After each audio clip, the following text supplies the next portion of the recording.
Salut tout le monde, nouvel épisode des tests matos sur journaldugolf.fr avec aujourd'hui les JPX 921 de Mizuno. 4 nouveaux fers qu'on a testés et qu'on va vous présenter en détail. Et puis je vous donne rendez-vous à la fin de la vidéo, je vous donnerai mon verdict sur ces nouveautés japonaises. Allez, à tout de suite.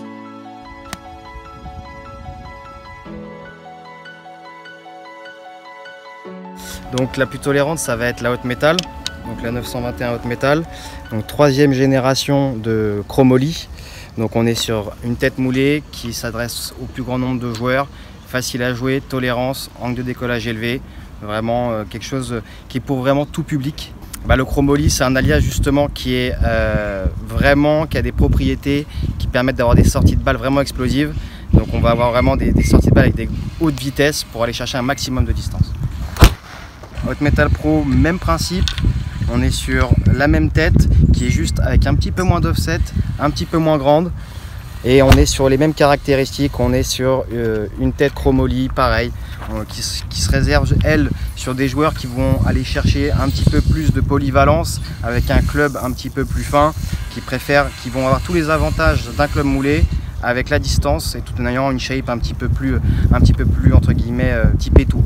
Et après, quand on veut aller chercher un peu plus de performance, on va avoir le modèle 921 Forged, qui là pour le coup est une grande évolution par rapport au modèle de l'année dernière, puisque là en fait l'année dernière on était sur une tête forgée, et là en fait on vient intégrer en plus le chromoly 3e génération. On est les premiers à faire en fait une composition de la tête en une seule pièce chromoly plus forgé. Donc on va avoir l'avantage d'avoir le retour d'information du forgé tout en ayant une sortie de balle explosive. Donc ça c'est vraiment quelque chose de nouveau chez Mizuno et qui risque de faire du bruit. Et là on peut continuer avec une série de clubs qui joue dans un sac de gagnants de majeur, je crois. Absolument, sans citer de nom bien sûr. Après on a le légendaire 921 Tour. On est resté sur des standards qui sont vraiment des réflexions directement des joueurs du tour. Et là, on est sur une série qui est destinée vraiment à l'élite des joueurs de golf. Mais si tu dois la comparer aux lames de Mizuno, aux séries MP, MP18, MP20, c'est quoi la différence entre ces deux séries? La différence, c'est que nous, on a à chaque fois un lancement MP qui est vraiment pour les meilleurs joueurs, les Mizuno players. Et après, on va avoir la gamme JPX où là, on va avoir des joueurs qui recherchent quand même un maximum de compacité au niveau de la tête, quelque chose de très épuré, mais toujours en ayant quand même une relative tolérance sur les coups décentrés tout de même.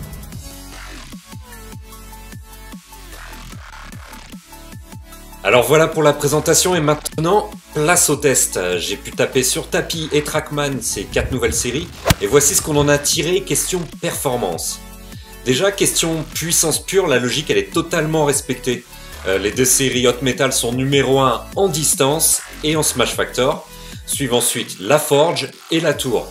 Ce qui est normal vu que les lofts sont plus fermés sur les Hot Metal et ainsi de suite jusqu'à la Tour qu'on trouve dans le sac de Brooks Koepka. Question hauteur de trajectoire RAS, on garde le même ordre et quant à l'allure c'est évidemment plus fin à l'adresse avec la Forge et surtout la Tour. Donc tout est cohérent de ce point de vue là. Qu'est-ce qui a retenu mon attention maintenant? Alors deux choses, déjà l'impression de puissance des Hot Metal. Par rapport à ma série de Mizuno MP que je joue depuis 2 ans, donc c'est des lames, je gagne quasiment 10 mètres, soit une canne. C'est assez énorme, donc ça part haut, ça part fort et surtout je fais tout ça vraiment facilement avec ces Hot Metal. C'est vraiment facile à jouer, c'est vraiment kiffant. Donc ce constat est sûrement dû à l'usage du chromoly, cet acier propre à Mizuno que nous a très bien détaillé Teddy plus tôt dans cette vidéo. Ensuite, j'ai pas noté de vraies différences de toucher entre les 4 séries, qu'elles soient moulées avec les 2 Hot Metal ou forgées avec la Tour et la Forge. C'est agréable dans l'ensemble, mais pour les 2 têtes, pour mon joueur, j'espérais quand même vraiment mieux. Donc tout ça, ça m'amène à certaines conclusions. Déjà, si vous cherchez le toucher Mizuno et l'allure des clubs pour pro, allez vers les séries MP20. Soit en lame, soit en cavité. Là, vous aurez le vrai look et le vrai feeling de chez Mizuno. En revanche, je suis carrément séduit par les 2 séries Hot Metal. De 15 à 45 d'index, ça vous apportera du jus et de la tolérance. Et vous savez quoi? Ces 2 séries ont exactement le même loft. Et ça veut dire quoi? Ça veut dire que vous allez pouvoir faire un combo entre la Pro et la Standard.